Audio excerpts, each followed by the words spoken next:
Good afternoon, everybody. It's July the 25th, Saturday in Australia, and it's a pretty cloudy day here. I'm sitting in a park. I'm half covered by an umbrella, and I'm hoping that the rain stays long enough away that I can finish this video. This week has been a really interesting week again, and I recently posted on Facebook a clip of Representative Cortez responding to verbal abuse by another member of Congress, and I was taken by her calmness in that situation. Now, I'm not bringing to attention her in particular, but I want to talk to you about calmness, because that's a good way for us to end this particular segment on personal power. When you are in real control on the inside and everything is balanced well, then, as I was talking about previously, there is a level of inner peace, and it's a channeling of positive, nurturing energy to yourself. And when you're in that place, you're more able to stay calm. Calmness is the most beneficial state for you to be in order for your body to achieve what's called homeostasis. Every time we as human beings are presented with stressors, our general adaptation syndrome peaks in our response, and then homeostasis is where the line, it's like the opposite of flatlining, where your body, when it's subjected to stressors, peaks in terms of the autonomic nervous system response, and bringing back to balance means that the general adaptation syndrome takes you along a path like this. And what you're aiming for is to develop that level of resilience where you can calm yourself and center yourself quite quickly after a situation has presented either a threat to you, or you're required to respond in some way and risk manage that situation. So calmness has a nurturing effect on the body, and it has a stabilizing effect for the nervous system in general.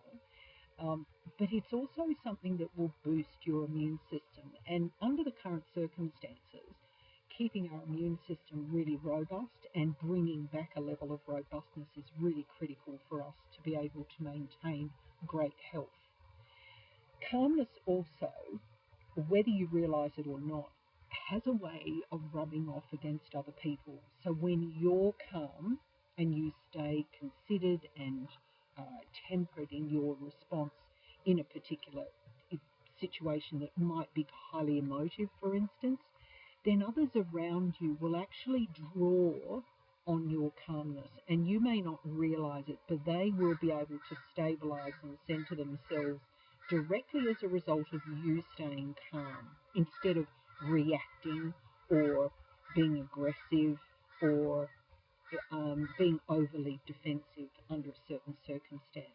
So think about that in the week going forward and ongoing, about how you respond to a situation and staying as calm as possible. Now, I can feel the sprinkles of rain, so what I'll do is I'll read the section from No Boxing Allowed that I want to share with you, and then I'll conclude this session. But next time, I'll come back to you and we'll talk about positional power, and then I'll talk about combining the positive aspects of both. In No Boxing Allowed, which is my first book that I wrote, I give examples in the chapter on personal power about negative and positive channeling of power. Now, when I talk about positive power and positive energy and giving positive energy to yourself, what I say here is, what I'm talking about here is not channeling energy as a trained Reiki practitioner would do. That is different in the universal energy sense. Channeling or giving another person some of your good positive energy is simply about being, actively being in the moment with them, being tolerant, loving, kind, considerate, compassionate, understanding, and empathetic. really listening to them, listening to what's in their heart. It's easy to be that way with ourselves because obviously there's a natural instinct for us to nurture ourselves and maintain our life. We have a natural self-protective instinct, and by choice we humans would rather nurture than destroy our own being. And active listening is something some of you do all the time with yourself. It's a bit like biofeedback or self-love, isn't it? What we need to activate, though, to make our world more harmonious and caring is the giving of this positive focus to others around us. Giving to another person can be very easy, especially when we are not hurting on the inside, when we don't have emotional stuff that we're having to work through. Giving to another person can also be very challenging. It takes every ounce of selflessness to still give to another human being when we are hurting about something that has happened to us or something that we have done that perhaps we should have done differently and now we feel guilty.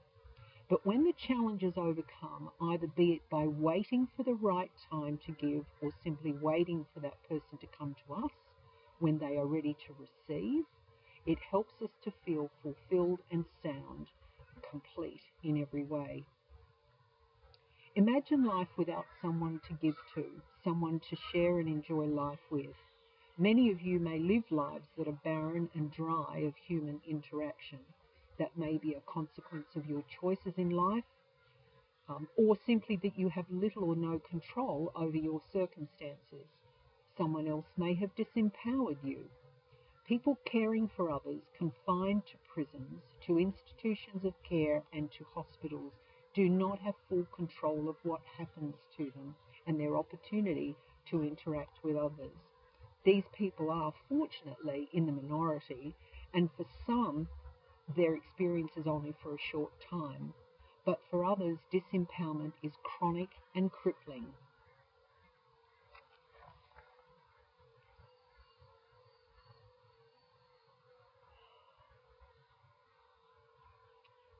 This is a key point here I want to read. Trust your self-protective and self-nurturing mechanisms to help you through this journey, finding your positive power.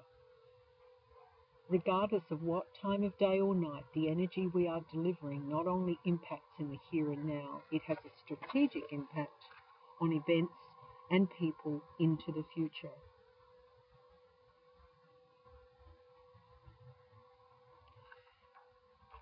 When I think about the 63 years that I've been on this earth, I know that there are decades where I felt that I was